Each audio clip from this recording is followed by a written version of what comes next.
Delhomme has beaten the Buccaneers 7 of the last 8 times he started against them, those being with the Panthers, but he may not get that chance on Sunday. Hey, how are you, folks? Jason Horowitz and NFL.com's Pat Kirwan with you, breaking down the 2-1 Bucs, 2-1 Panthers. Tampa Bay has been so much better defensively this season. They shut down New Orleans. They shut down St. Louis in back-to-back weeks.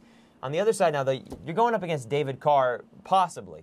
If he's starting, what makes you, from what you've seen with what he did last week and what he did in Houston, what gives you any indication that he'll be able to do anything against Tampa's defense? Well, in all fairness to Carr, I went down to their camp this summer and I watched a couple of live drills one night where he ran, had the whole full team period with the first offense, and he looked terrific. He looked so good. I was wondering if he's going to challenge Jake Delhomme. John Fox set the record straight that night. That's not going to happen here. We got him to be a better backup than we had before in Chris Weinke. Now he gets his turn with his white gloves and all. Please take the white gloves off. You're looking like...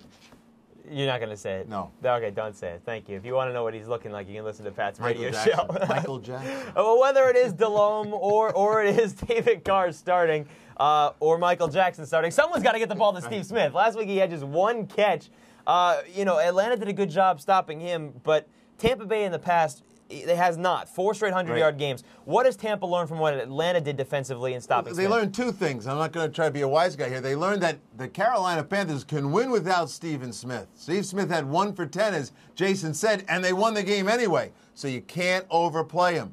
You've got to decide to let him catch that little smoke screen outside and rally and make a tackle for a 5-yard gain. That's what they have to do. They've got a guy named Cato June, who's more of a strong safety type linebacker. He's the kind of guy that you're going to find him working his way out to Steve to help support that attack. Keep him in front of him.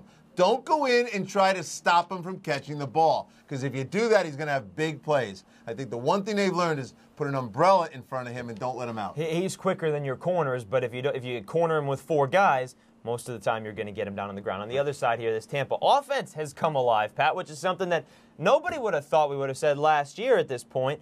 What has Jeff Garcia been able to do? What Jeff Garcia is going to do this week that hasn't happened for Tampa, and that's why they have a pretty poor record against Carolina, is he's not going to turn the ball over. He hasn't thrown an interception yet, and he hasn't had a fumble yet. And if you go back and look at the last 2 games that these teams matched up in, there were interceptions and fumbles all over the place as they were trying to figure out their quarterback situation. He sees the whole football field. He puts the running game in play when he should.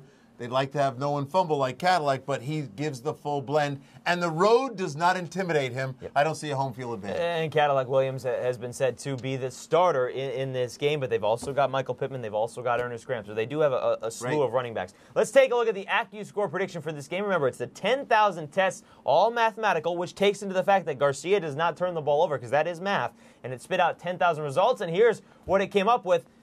Unlike what you said, the Panthers in the computer, 66% of the time, won this game. I know you like the other direction. I like the other direction. I think you do too, and you might be afraid to talk to the computer. I'm not. I like the Bucs in this game on the road. The Bucs are playing this season. Now that the Saints are faltering, these 2 teams are fighting for first place. The Bucs come in here with a very experienced quarterback who had great success in Philadelphia.